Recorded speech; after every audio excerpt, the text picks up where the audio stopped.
राजा विक्रमादित्य जितने बड़े राजा थे उतने ही बड़े तपस्वी। उन्होंने अपने तप से जान लिया कि वे अब अधिक से अधिक 6 महीने जी सकते हैं। अपनी मृत्यु को आसन समझकर उन्होंने वन में एक कुटिया बनवा ली तथा राजकाज से बचा हुआ समय साधना में बिताने लगे। एक दिन राजमहल से कुटिया की तरफ आ रहे थे कि उनकी नजर एक हिरण पर पड़ी। हिरण अद्भुत था और ऐसा हिरण विक्रम ने कभी नहीं देखा था। उन्होंने धनुष हाथ में लेकर दूसरा हाथ तरकश में डाला ही था कि हिरण उनके समीप आकर मनुष्य की बोली में उनसे अपने प्राणों की भीख मांगने लगा। विक्रम को उस हिरण को मनुष्यों की तरह बोलते हुए देख बड़ा आश्चर्य हुआ और उनका हाथ स्वतः थम गया। विक्रम ने उस हिरण से पूछा कि वह मनुष्यों की तरह कैसे बोल लेता है, तो वह बोला कि यह सब उनके दर्शन के प्रभाव से हुआ है। विक्रम की जिज्ञासा अब और बढ़ गई। उन्होंने उस हिरण को पूछा कि ऐसा क्यों हुआ, तो उसने बताना शुरू किया, मैं जन्मजात हिरण नहीं हूँ। मेरा जन्म मानव कुल में एक राजा के यहाँ हुआ। अन्य राजकुमारों की भांति मुझे भी शिकार खेलने का बहुत शौक था। शिकार के लिए मैं अपने घोड़े पर बहुत दूर तक घने जंगलों में घुस जाता था। एक दिन मुझे कुछ दूरी पर हिरण होने का आभास हुआ और मैंने आवाज को लक्ष्य करके एक बाण चलाया।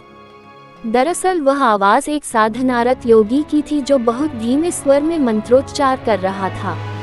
तीर उसे तो नहीं लगा, पर उसकी कनपटी को छूता हुआ पूर्ववेग से एक वृक्ष के तने में घुस गया।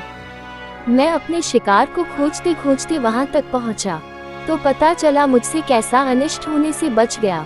योगी की साधना में विघ्न पड़ा था, इसलिए वह काफी क्रोध हो गया था। उसने जब मुझे अपने सामने खड़ा पाया तो समझ गया कि वह बाण मैंने चलाया था। उसने लाल आंखों से घूरते हुए मुझे श्राप दे दिया। उसने कहा, ओ हिरण का शिकार पसंद करने वाले मूर्ख युवक, आज से खुद हिरण बन जा। आज के बाद से आखेटकों से अपने प्राणों की रक्षा करता रह। उसने श्राप इतनी जल्दी दे दिया कि मुझे अपनी सफाई में कुछ कहने का मौका नहीं मिला। श्राप की कल्पना से ही मैं भय से सिहर उठा। मैं योगी के पैरों पर गिर पड़ा तथा उससे श्राप मुक्त करने की प्रार्थना करने लगा। मैंने रो रो कर उससे कहा कि उसकी साधना में विघ्न उत्पन्न करने का मेरा कोई इरादा नहीं था और यह सब अनजाने में मुझसे हो गया। मेरी आंखों में पश्चाताप के आंसू देखकर उस योगी को दया आ गई। उसने मुझसे कहा कि श्राप वापस तो नहीं लिया जा सकता, लेकिन वह उस श्राप के प्रभाव को सीमित जरूर कर सकता है। मैंने कहा कि जितना अधिक संभव है उतना वो श्राप का प्रभाव कम कर दे। तो उसने कहा, तुम मृग बनकर तब तक भटकते रहोगे जब तक महान यशस्वी राजा विक्रमादित्य के दर्शन नहीं हो जाएं। विक्रमादित्य के दर्शन से ही तुम मनुष्यों की भांति बोलना शुरू कर दोगे। विक्रम को अब जिज्ञासा हुई कि वह मनुष्यों की भांति बोल तो रहा है मगर मनुष्य में परिवर्तित नहीं हुआ है। उन्होंने उससे पूछा, तुम्हें मृग रूप से कब मुक्ति मिलेगी, कब तुम अपने वास्तविक रूप को प्राप्त करोगे? वो श्रापित राजकुमार बोला, इससे भी मुझे मुक्ति बहुत शीघ्र मिल जाएगी।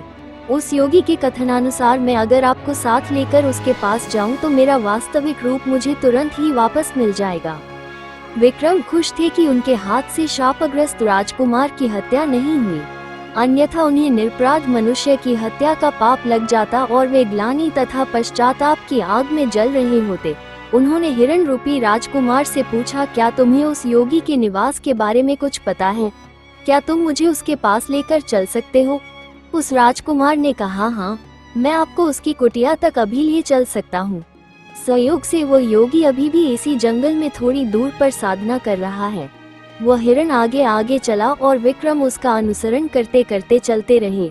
थोड़ी दूर चलने के पश्चात उन्हें एक वृक्ष पर उल्टा होकर साधना करता एक योगी दिखा। उनकी समझ में आ गया कि राजकुमार इसी योगी की बात कर रहा था। वे जब समीप आए तो वह योगी उन्हें देखते ही वृक्ष से उतरकर सीधा खड़ा हो गया। उसने विक्रम का अभिवादन किया तथा दर्शन देने के लिए उन्हें नतमस्तक होकर धन्यवाद दिया। विक्रम समझ गए कि वह योगी उनकी ही प्रतीक्षा कर रहा था, लेकिन उन्हें जिज्ञासा हुई कि वह उनकी प्रतीक्षा क्यों कर रहा था। पूछने पर उसने उन्हें बताया कि सपने में एक दिन इंद्रदेव ने उन्हें दर्शन देकर कहा था कि महाराजा विक्रमादित्य ने अपने कर्मों से देवताओं सा स्थान प्राप्त कर लिया है तथा उनके दर्शन प्राप्त करने वाले को इंद्रदेव या अन्य देवताओं के दर्शन का फल प्राप्त होता है। मैं इतनी कठिन साधना सिर्फ आपके दर्शन का लाभ पाने के लिए कर रहा था। उस योगी ने कहा, विक्रम ने पूछा कि अब तो उसने उनके दर्शन प्राप्त कर लिए, क्या उनसे वह कुछ और चाहता है। इस पर योगी ने उनसे उनके गले में पड़ी इंद्रदेव की मूंगी वाली माला मांगी। राजा ने खुशी खुशी वह माला उसे दे दी। योगी ने उनका आभार प्रकट किया ही था कि श्रापित राजकुमार फिर से मानव बन गया। उसने पहले विक्रम के फिर उस योगी के पांव छुए। राजकुमार को लेकर विक्रम अपने महल आए। दूसरे दिन अपने रथ पर उसे बिठा उसके राज्य चल दिए। मगर उसके राज्य में प्रवेश करते ही सैनिकों की टुकड़ी ने उनके रथ को चारों ओर से घेर लिया तथा राज्य में प्रवेश करने का उनका प्रयोजन पूछने लगे। राजकुमार ने अपना परिचय दिया और रास्ता छोड़ने को कहा। उसने जानना चाहा कि उसका रथ रोकने की सैनिकों ने हिम्मत कैसे की। सैनिकों ने उसे बताया कि उसके माता पिता को बंदी बनाकर कारागार में डाल दिया गया है और अब इस राज्य पर किसी और का अधिकार हो चुका है। चूंकि राज्य पर अधिकार करते वक्त राजकुमार का कुछ पता नहीं चला, इसलिए चारों तरफ गुप्तचर उसकी तलाश में फैला दिए गए थे। अब उसके खुद हाजिर होने से नए शासक का मार्ग और प्रशस्त हो गया है। राजा विक्रमादित्य ने उन्हें अपना परिचय नहीं दिया और खुद को राजकुमार के दूत के रूप में पेश करते हुए कहा कि उनका एक संदेश नए शासक तक भेजा जाए। उन्होंने उस टुकड़ी के नायक को कहा कि नए शासक के सामने दो विकल्प हैं, या तो वह असली राजा और रानी को उनका राज्य सौंप कर चला जाए या युद्ध की तैयारी करे। उस सेना नायक को बड़ा अजीब लगा। उसने विक्रम का उपहास करते हुए पूछा कि युद्ध कौन करेगा, क्या वही दोनों युद्ध करेंगे। उसको उपहास करते देख उनका क्रोध सातवें आसमान पर पहुंच गया। उन्होंने तलवार निकाली और उसका सर धड़ से अलग कर दिया। सेना में भगदड़ मच गई।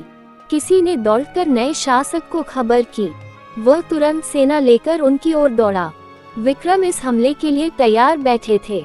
उन्होंने दोनों बेतालों का स्मरण किया तथा बेतालों ने उनका आदेश पाकर रथ को हवा में उठ लिया। उन्होंने वह तिलक लगाया जिससे अदृश्य हो सकते थे और रथ से कूद गए।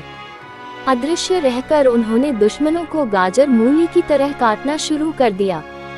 जब सैकड़ों सैनिक मारे गए और दुश्मन नजर नहीं आया तो सैनिकों में भगदड़ मच गई और राजा को वहीं छोड़ अधिकांश सैनिक रणक्षेत्र से भाग खड़े हुए। उन्हें लगा कि कोई पैशाचिक शक्ति उनका मुकाबला कर रही है। नए शासक का चेहरा देखने लायक था। वह आश्चर्यचकित और भयभीत था ही, हताश भी दिख रहा था। उसे हतप्रभ देख विक्रम ने अपनी तलवार उसकी गर्दन पर रख दी तथा अपने वास्तविक रूप में आ गए। उन्होंने उस शासक से अपना परिचय देते हुए कहा कि या तो वह इसी क्षण ये राज्य छोड़कर भाग जाए या प्राण दंड के लिए तैयार रहे। वह शासक विक्रमादित्य की शक्ति से परिचित था तथा उनका शौर्य आंखों से देख चुका था, अतः वह उसी क्षण उस राज्य से भाग गया। वास्तविक राजा रानी को उनका राज्य वापस दिलाकर वे अपने राज्य की ओर चल पड़े। दोस्तों, कहानी पसंद आए तो लाइक करें, ज्यादा से ज्यादा दोस्तों को शेयर करें। चैनल पर नए हैं तो सब्सक्राइब करें, बेल आइकन प्रेस करें ताकि वीडियो सबसे पहले आपको मिले। मिलते हैं अगली कहानी के साथ। धन्यवाद।